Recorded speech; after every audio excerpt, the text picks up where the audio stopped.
So I said that I would read to you an H.P. Lovecraft story, but I can't find my book of short stories. So instead, I'm gonna read to you from my favorite book called "The Star's My Destination" by Alfred Bester. Um, this is it's actually a huge influence on the sci-fi show we're watching, the Babylon 5, and I hope you like it. It's The Star's My Destination by Alfred Bester. Prologue. This was a golden age, a time of high adventure, rich living, and hard dying. But nobody thought so. This was a future of fortune and theft, pillage and rapine, culture and vice, but nobody admitted it. This was an age of extremes, a fascinating century of freaks, but nobody loved it. All the habitable worlds of the solar system were occupied. 3 planets, 8 satellites, and 11 million millions of people swarmed in one of the most exciting ages ever known. Yet, mine still yearned for other times, as always, as ever. The solar system seethed with activity, fighting and feeding, breeding, learning new technologies that spewed forth almost before the old had been mastered, girding itself for the first exploration of the stars into deep space. But where are the new frontiers, the romantics cried, while the frontier of the mind opened in a dramatic incident that took place in a laboratory on Callisto at the turn of the 24th century. A researcher named Jaunt set fire to his bench and himself, accidentally, and let out a yell for help with a particular reference to a fire extinguisher. So surprised as Jaunt and his colleagues when he found himself standing alongside said extinguisher, which was 70 feet removed from his lab bench. They put Jaunt out and went on to the whys and wherefores of his 70-foot journey. Teleportation, the transportation of oneself through space by effort of mind alone, had long been a theoretic concept, and there were a few hundred badly documented proofs that it had happened in the past. This was the first time that it had ever taken place before professional observers. They investigated the Jaunt effect savagely. This was something too earth-shaking to handle with kids' gloves. And anyway, Jaunt was anxious to make his name immortal. He made himself his will and said farewell to his friends. Jaunt knew that he was going to die because his fellow researchers were determined to kill him. There was no doubt about that. 12 psychologists, parapsychologists, and neurometricists of varying specialties were carried in as observers. The experimenters sealed Jaunt in an unbreakable crystal tank. They opened a water valve, feeding water into the tank, and let John watch them smash the valve handle. It was impossible to open the tank, and it was impossible to stop the flow of water. The theory was that it had required a threat of death to goad Jaunt into teleporting himself in the first place. Well, they would damn well threaten him near again. The tank filled quickly. The observers collected data with tense precision of an ellipse camera crew. Jaunt began to drown. Then he was outside the tank, dripping and coughing explosively. He had teleported again. The experts examined and questioned him. They studied graphs and x-rays, neural patterns, and body chemistry. They began to get an inkling of how Jaunt had teleported. On a technical grapevine, this had to be kept secret. They sent out a call for suicide volunteers. They were still in the primitive stage of teleportation, and death was the only spur they knew. They briefed the volunteers thoroughly. Jaunt lectured on what he had done and how he had done it, and they slowly proceeded to murder the volunteers. They drowned them, hung them, burned them. They invented new forms of slow and controlled death. There was never any doubt in any of these subjects that death was the object. 80% of the volunteers died, and the agonies and remorse of their murderers would make a fascinating and horrible study. But that was no place in history, except to highlight the monstrosities of the time. 80% of the volunteers died, but 20% jaunted. The name had become a word almost immediately. "Bring back the Romantic Age," said the Romantics pleaded, "when men can risk their lives in high adventure." The body of knowledge grew rapidly. By the first decade of the 24th century, the principles of jaunting were established, and the first school was opened by Charles Fort Jaunt himself, then 57, immortalized and ashamed to admit that he had never dared jaunt again. But the primitive days were past. It was no longer necessary to threaten a man with death to make him teleport. They had learned how to teach a man to recognize, discipline, and exploit yet another resource of his limitless mind. How exactly did a man teleport? One of the most unsatisfactory explanations was provided by Spencer Thompson, publicity representative of the Jaunt schools, in a press interview. Thompson: jaunting is like seeing.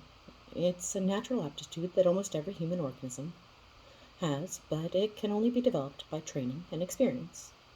Reporter: you mean we couldn't see without practice? Thompson: obviously you're either unmarried or have no children. Preferably both. Laughter. Reporter: I don't understand. Thompson: anyone who observed an infant learning to use its eyes would. Reporter: but what is teleportation? Thompson: the transportation of oneself from one locality to another in the effort of mind alone. Reporter: you mean we can think ourselves, say, from New York to Chicago? Thompson: precisely. Reporter: would we arrive naked? Thompson: if you started naked. Laughter. Reporter: I mean, would our clothes teleport with us? Thompson: when we teleport, they also teleport the clothes they wear and whatever they are strong enough to carry. I hate to disappoint you, but even lady clothes would arrive with them. Laughter. Reporter: how do we do it? Thompson: how do we think? Reporter: with our minds. Thompson: and how does the mind think? What is the thinking process? Exactly how do we remember, imagine, deduce, create? Exactly how do the brain cells operate? Reporter: I don't know. Nobody knows. Thompson: and nobody knows exactly how we teleport either. But we know we can do it, just as we know we can think. Have you ever heard of Descartes? He said, cogito ergo sum. I think, therefore I am. We say, cogito ergo jaunt. I think, therefore I jaunt. It is thought that Thompson's explanation is exasperating, inspect this report of Sir John Kelvin to the Royal Society of Mechanism of Jaunting. We have established that the teleportive ability is associated with the Nissl bodies, or the tigroid substance of the nerve cells. The tigroid substance is easiest demonstrated by Nissl's method using 3.5 grams of methylene blue and 1.75 grams of Venetian soap dissolved in 1,000 cc's of water. Where the tigroid substance does not appear, jaunting is impossible. Teleportation is a tigroid function. Applause. Any man was capable of jaunting provided he developed two faculties: visualization and concentration. He had to visualize completely and precisely the spot in which he desired to teleport himself. And he had to concentrate the latent energy of his mind in a single thrust to get him there. Above all, he had to have faith. The faith that Charles Fort Jaunt never recovered. He had to believe he would jaunt. The slightest doubt would block the mind thrust necessary for teleportation. The limitations with every man is born necessarily limited to the ability to jaunt. Some could visualize magnificently and set coordinates in their destination with precision, but lacked the power to get there. Others had the power, but could not, so to speak, see where they were jaunting. And space set the final limitation, for no man had ever jaunted farther than 1,000 miles. He could work his way onto jaunting jumps over land and water from Nome to Mexico, but no jump could exceed 1,000 miles. By the 2420s, this form of employment application blank had become commonplace. This space reserved for retina pattern identification. Name, capital letters. Last, middle, first. Residence, legal. Continent, country, county. Jaunt class, official rating. Check one only. M, 1,000 miles. D, 500 miles. C, 100 miles. L, 50 miles. X, 10 miles. V, 5 miles. The old Bureau of Motor Vehicles took over the new job and regularly tested and classed jaunt applicants, and the old American Automobile Association changed its initials to AJA. Despite all the efforts, no man had ever jaunted across the voids of space, although many experts and fools tried.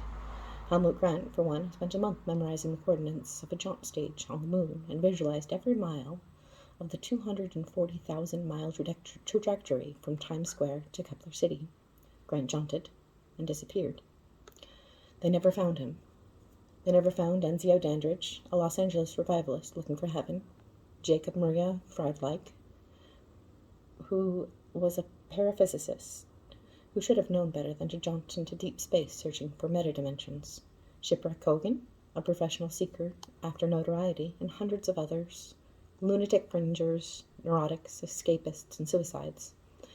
Space was closed to teleportation, and jaunting was restricted to the planets of the solar system. But within 3 generations, the entire solar system was on the jaunt. The transition was more spectacular than any change over from horse and buggy to gasoline age 4 centuries before.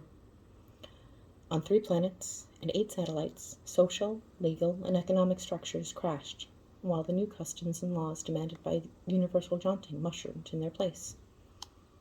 There were land riots as jaunting poured deserted slums to squat in plains and forests, raiding the livestock and wildlife. There was a revolution in home and office building. Labyrinths and masking devices had to be introduced to prevent unlawful entry by jaunting. There were crashes and panics and strikes and famines, and as the pre-jaunt industries failed.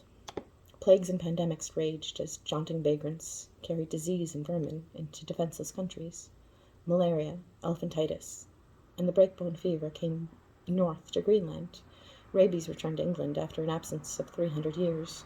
The Japanese beetle and citron's scale, the chestnut blight, and the elm borer spread to every corner of the world. And from the forgotten pest hole in Borneo, leprosy, long imagined extinct, reappeared.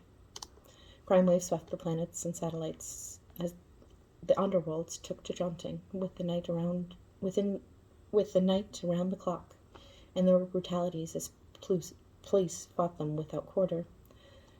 There came a hideous return of the worst putery of Victorianism, as society fought the sexual and moral dangers of jaunting with protocol and taboo. A cruel and vicious war broke out between the inner planets, Venus, Terra, Mars, and the outer planets, a war that brought on by the economic and political pressures of teleportation. Until the jaunt age dawned, the 3 inner planets and the moon had lived in a delicate economic balance with the 7 inhabited outer planets, or satellites, Io, Europa, Ganymede, and Callisto of Jupiter, Rhea and Titan of Saturn, and Lassila on Neptune. The united outer satellites supplied raw materials for the inner planets' manufactories and the market for their finished goods. Within a decade, this balance was destroyed by jaunting. The outer satellites, raw young worlds in the making, had bought 70% of the LP transportation production. Jaunting ended that. They bought 90% of LP communications production. Jaunting ended that too. In consequence, LP purchased of the OS raw materials fell off. With the trade exchange destroyed, it was inevitable that the economic war would degrade into a shooting war. The inner planets' cartels refused to ship manufacturing equipment to the outer satellites, attempting to protect themselves against competition. The outer satellites confiscated the planets already in operation in their worlds, broke patent agreements, ignored royalty obligations, and the war was on. In an age of freaks, monsters, and grotesques, all the world was misshapen in marvelous and malevolent ways. The classicists and romantics who hated it were unaware of the potential greatness of the 24th century. They were blind to a cold fact of evolution. That progress stems from the clashing merger of antagonistic extremes, and out of the marriage of pinnacle freaks. Classicists and romantics alike were unaware that the solar system was trembling on the verge of a human explosion that would transform man and make him the master of the universe. It is against the seething background of the 24th century that the vengeful history of Gully Foyle begins.